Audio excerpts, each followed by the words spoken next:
औरंगाबाद खंडपीठाने निवडणूक आयोगाला सुनावलेला आहे। शेवटच्या क्षणी निवडणूक रद्द केल्यामुळे कोर्टाने ताशेरे ओढलेले आहेत। राज्य निवडणूक आयोगाचा सावळा गोंधळ बरा नाही असं देखील कोर्टाने म्हटलेलं आहे। अशा चुका टाळण्यासाठी आयोगाने गाईडलाईन्स तयार कराव्यात असं देखील कोर्टाने म्हटलेलं आहे। शेवटच्या क्षणी निवडणूक रद्द केल्यामुळे औरंगाबाद खंडपीठाने आयोगाला चांगलंच सुनावलंय।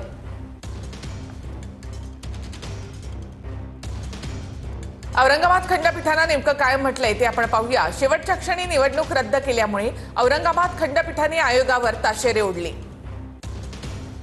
राज्य निवडणूक आयोगाचा सावळा गोंधळ बरा नाही असं कोर्टाने म्हटलेलं आहे। पुढील आठवड्यामध्ये निवडणूक आयोगाने गाईडलाईन्स तयार कराव्यात असे निर्देश कोर्टाने दिले आहेत। 21 डिसेंबर पर्यंत एक्झिट पोल जाहीर करता येणार नाहीत। एकत्र मतमोजणी करून एकत्र निकाल जाहीर करण्याच्या कोर्टाच्या सूचना आहेत।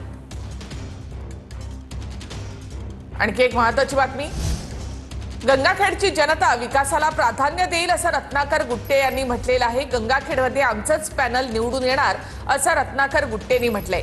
निवडणुकीमध्ये जनता योग्य तो निर्णय घेईल असंही गुट्टेंनी म्हटलं आहे।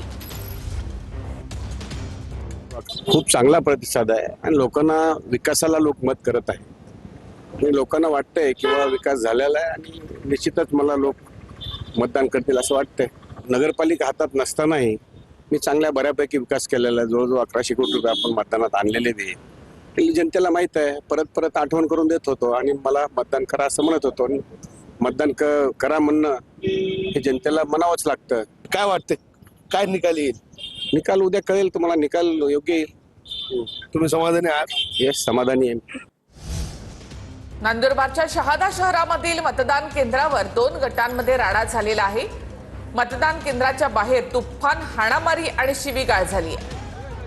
भाजप आणि जनता विकास आघाडीचे कार्यकर्ते या ठिकाणी एकमेकांना भिडले। पोलीस वेळीच या ठिकाणी दाखल झाले आणि त्यामुळे परिस्थिती नियंत्रणामध्ये आणली। शहादा शहरातील मतदान केंद्रावर 2 गटांमध्ये हा राडा झाला।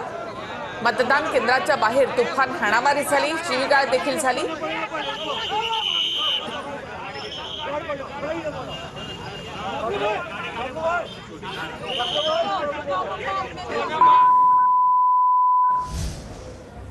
तर इंदापूरमध्ये पोलीस आणि कार्यकर्त्यांमध्ये बाचाबाची झाली आहे। कृष्णा भीमा स्थानिक विकास आघाडीचे कार्यकर्ते आणि पोलीस यांच्यामध्ये बाचाबाची झाली। इंदापूर नगर परिषद निवडणुकीच्या मतदानादरम्यान ही बाचाबाची झाली। कारण मात्र अद्यापही अस्पष्ट आहे।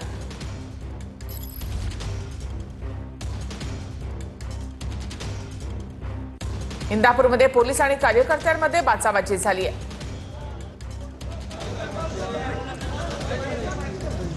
त्यानंतर पोलिसांनी कार्यकर्त्यांना या ठिकाणाहून हटवलेलं आहे। आज राज्यभरामध्ये नगर परिषद आणि नगर पंचायतीसाठी मतदान सुरू आहे। तुम्ही काय म्हणला, पाटील असलं तर जागीरदार तुझ्या घरचा, ही माझी पर्सनल गोष्ट आहे। मी नाही बोललो।